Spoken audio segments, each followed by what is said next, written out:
Yebo ngeneza wethu impela sibona lapha ngikidangoma ke elivelele nelaza khela igama engaphansi kwakhe ke umqomeni neliphinde ke lisebenzisane ke nalo ke igcukama elisha uChile Silanga njengoba ke wavelela ingozi ke yemoto kulempela sonto edlule kanti ke usakhala ngako ukudubeka komzimba bafethu ke ngaphandle basikhuluma kakhulu ngicela baniqale ngenibingelele kuyona ke imboso City MTV City nje mawuseqala ngene channel ake wenza kulungele uciphize usubscribe na notification bell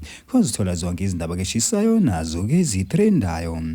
hayi ke wenganeza wethu impela sibana lapha negidangoma ke elivelele phana ke ndimeni ke umculo kaMaskandi nalabuye lasebenza nalo ke ibhova likadikadika kumqumeni njengoba ke eselisebenza na ke umthandeni SK uyigcwama ke elisha hayi ke wenganeza wethu impela uChile Silanga wavelelo ke ingozi ngenkathi ke beya emsebenzini ke beperforma kweminye yemicimbi njengoba ke kwashayisana ke izimoto ke waphuthunyiswa ke esibhedlela nalapho ke watholwa ukwelashwa khona kanti ke wenganeza wethu impela yena uChile wabe sephuma ke ekuthangi ke esibhedlela ke okumsombuluko nalapho khona abantu baqaphela into ukuthi yena uChile Silanga ke ayeke esibhedlela kasika hulumeni kodwa ke waya ke esibhedlela ke esizimele nalapho ke washayela khona ke igcukama elisha ngokuba linakekele impela ke abaculi ke bakhe kanti ke wenganeza wethu impela yena ke uChile Silanga obeseveza osukwini la izolo ebusuku ukuthi impela ke inhlungu ke zisamhlasele njengoba ke ekunzima nokulala bafowethu impela ke zinjalo ke izindaba bese niphathele zona lapha na ke